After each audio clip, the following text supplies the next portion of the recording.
All of his co-workers were gone. What could it mean? Stanley decided to go to the meeting room. Perhaps he had simply missed a memo. Oh, good. You noticed my sign. Yes, I have something very exciting to show you.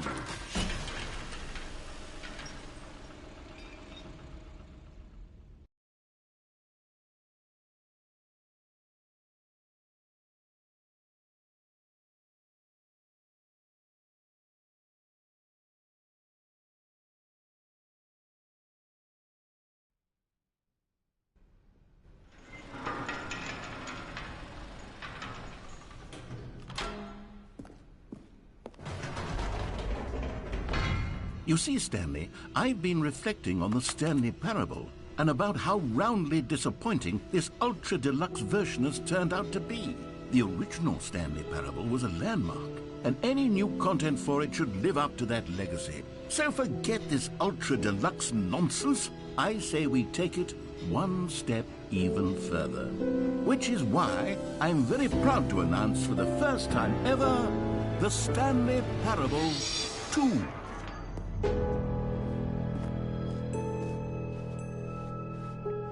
Yes, you see, isn't this far superior to a measly port with a few minor additions? Think of all the new territory we'll cover with a fully fledged sequel. An entirely new experience, built from the ground up. Why, there are so many possibilities. It could go in so many different directions. This is what fans have truly been asking for. Now, to be clear, I haven't quite nailed down what exactly the Stanley Parable 2 is going to be, but let's take a look at some of the features I've been developing for it. I figure that if I can loosely organize a handful of interesting concepts, that surely the game will sort of naturally spring up around them. Here we are. Go on, try out some of the new features.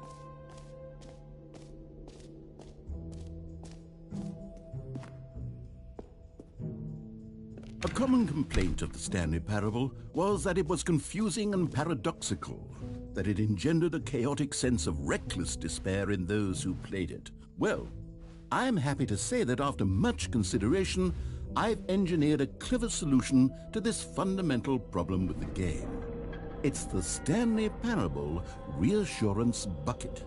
You see, Stanley, anytime you're holding the bucket, a sense of calm and ease will fill your mind and your heart. It's true. As long as you hold on to the bucket, the many disorienting contradictions of the Stanley Parable will feel perfectly normal and perhaps even comforting. You may even come to long for the gentle embrace of jarring cognitive dissonance while the bucket is in your arms. And to be honest, it's a much more convenient solution for me than actually redesigning the game to be less uncomfortable. Can you imagine what a pain in the ass that would be? Yes, the bucket is the perfect solution. Come on, give it a try.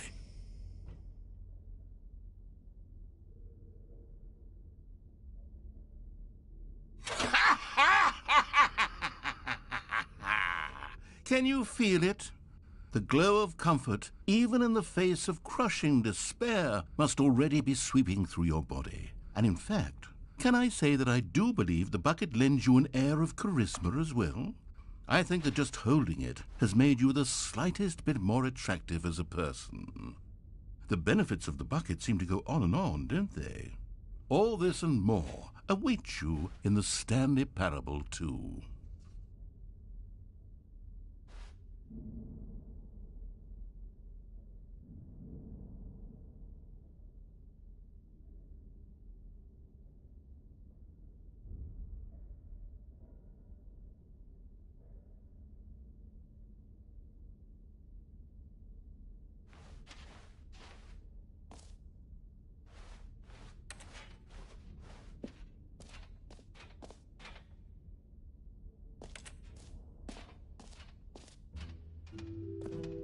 Does anyone give out awards for most enjoyable bucket in a video game?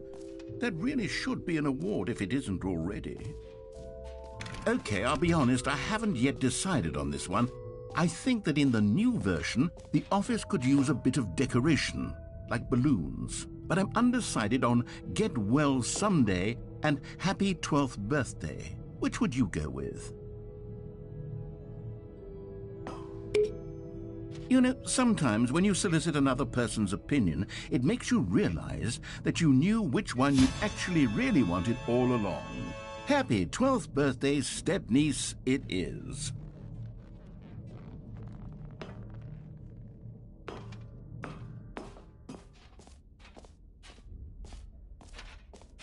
Or actually, maybe I should have gone with... No, I've made my decision. We're moving on.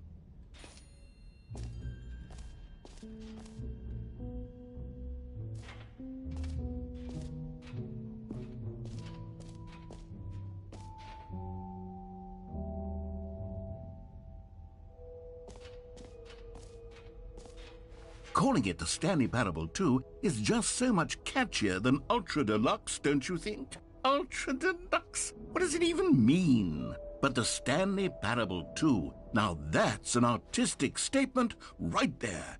It's future-oriented. It screams progress and innovation and long-term franchising potential.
Stanley, here's an idea that I'm truly fond of. It's never been done before in a video game. This is, in fact, a hole that you can fall down forever. That's right.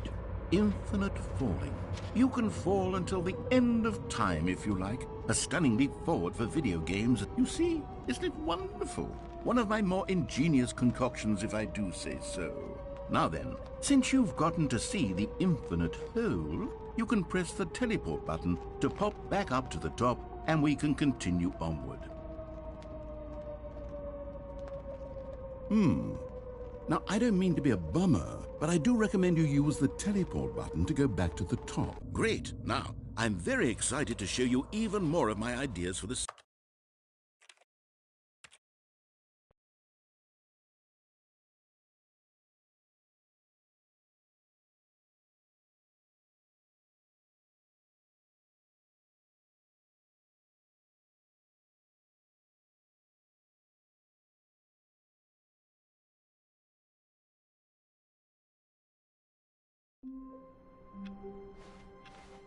All of his co-workers were gone. What could it mean? Stanley decided to go to the meeting room. Perhaps he had simply missed a memo. Oh, good. You noticed my sign. Yes, I have something very exciting to show you.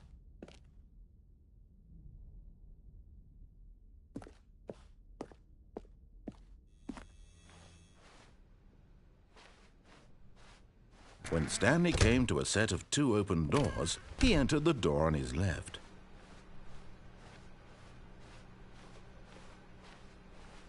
Yet there was not a single person here either. Feeling a wave of disbelief, Stanley decided to go up to his... Coming to a staircase, Stanley walked upstairs to his boss's office.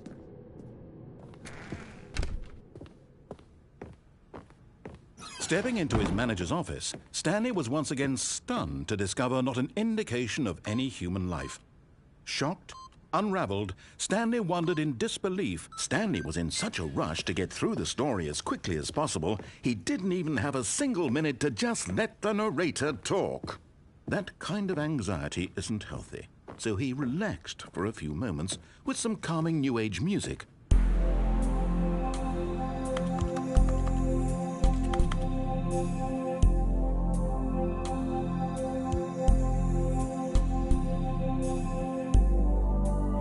Feeling soothed and rejuvenated, Stanley calmly walked forward.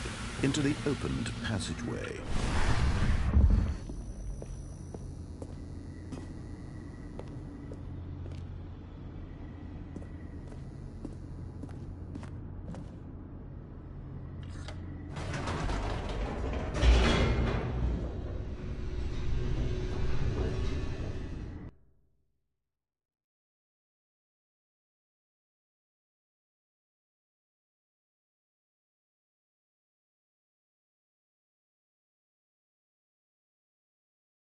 Descending deeper into the building, Stanley realized he felt a bit peculiar.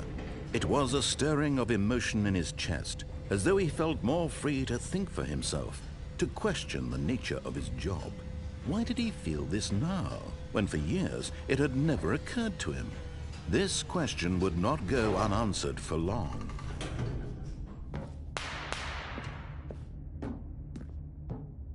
Stanley walked straight ahead through the large door that read Mind Control Facility.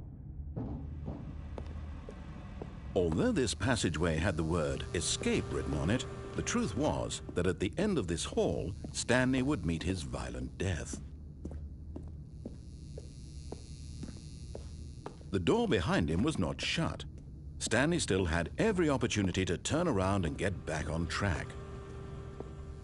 At this point, Stanley was making a conscious, concerted effort to walk forward and willingly confront his death.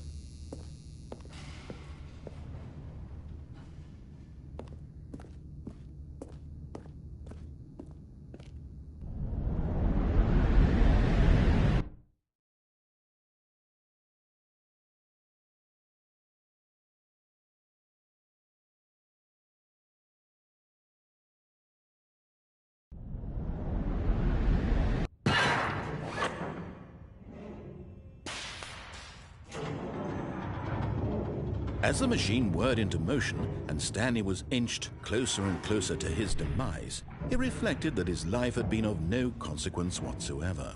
Stanley can't see the bigger picture. He doesn't know the real story, trapped forever in his narrow vision of what this world is. Perhaps his death was of no great loss, like plucking the eyeballs from a blind man. And so he resigned and willingly accepted this violent end to his brief and shallow life. Farewell, Stanley.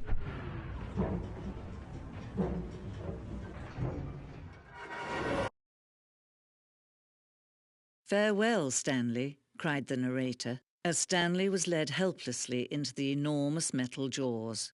In a single visceral instant, Stanley was obliterated as the machine crushed every bone in his body, killing him instantly.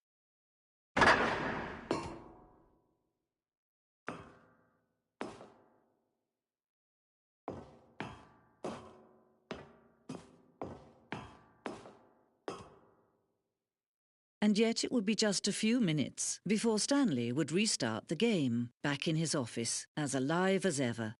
What exactly did the narrator think he was going to accomplish?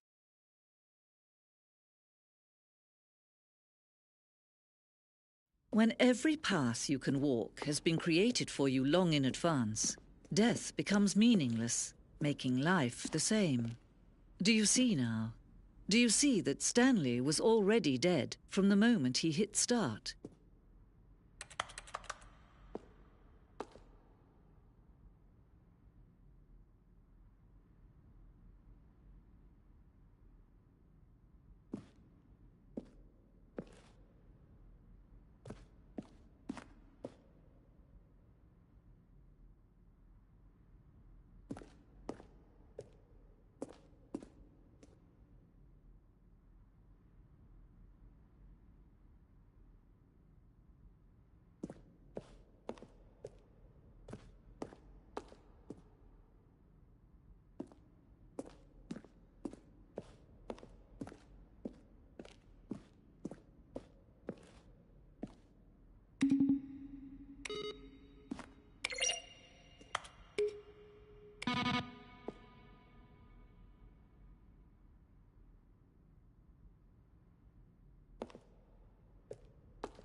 Then he pushed the number 8. Now then, this elevator for sure would get him right back on track. Where to were he was all of his supposed to be in the co-workers? story. Oh, I don't know. How about they're throwing a surprise?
Oh, look at these two. How they wish to destroy one another.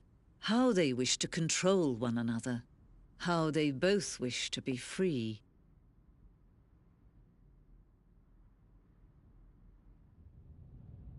Can you see? Can you see how much they need one another? No, perhaps not. Sometimes these things cannot be seen. But listen to me. You can still save these two. You can stop the program before they both fail. Turn off your PlayStation. There's no other way to beat this game. As long as you move forward, you'll be walking